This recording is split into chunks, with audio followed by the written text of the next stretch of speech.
taona lasa izay no nitsangana tao amin'ny commune Ambohijanaka ny ankan'ny kolo fanantenana. Anampiny sy anabeazana ireo ankizy sahirana sy kamboty 3 hatramin'ny 5 taona ao amin'ny karaboly sy ambaratonga fototra no tena antom-pisiny hoy ny talen'ny ankany.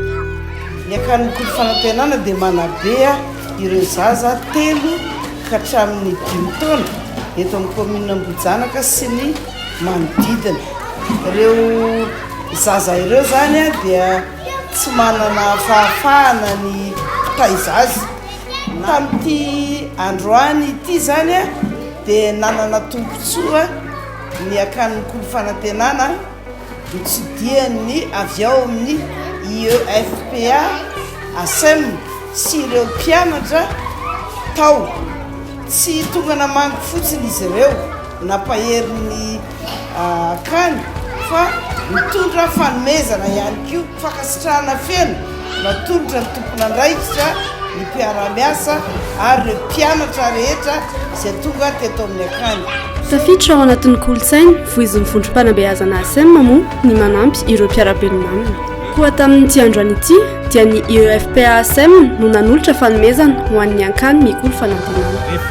Isan-taona dia fanaonay ato amin'ny IEFPA ASEM ny manolotra fanomezana toy izao ho an'ny ankany izay mitaiza zaza kamboty ka tamin'ity taona ity zany dia anjaran'ny akan'ny kolo fanantenana eto Ambohijanaka no nanoloranay an'izany fanomezana izany. Fanomezana tsy hafa fa ny mpianatra ihany no natolotra teto ao anatin'ny kolontsaina voizin'ny vondrom-panabeazana ASEM ilay manome sy mahafoy ho an'ny mpiara-belona amin'ny tena ka kely dia kely ihany izy fa dia natolotra ampitiavana satria izay mahafoy tokoa izay ny sitak'Andriamanitra dia mirary hatrany ho an'ity akany ity ahita fahombiazana mandrakariva indrindra ny mpitantana mba hanana fahasalamana mandrakariva ahafahany miatrika sy mitaiza indreto izay tsy mora tokoa ny fitaizana eto amin'ity akany fanantenana ity. Ireo heverina ho filana fototra eto amin'ny akany no natolotra ireo mpianatra sy mpanabe ho an'ireto ankizy reto anio.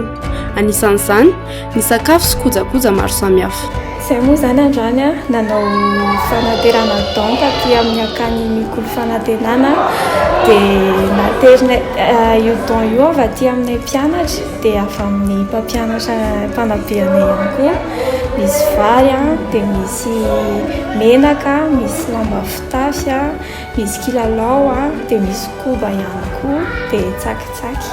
Taorian'izao tolo-tanana izao dia nisy ny fotoana niarahana ny alavoly teny amin'ny kids recré Ambohijanaka.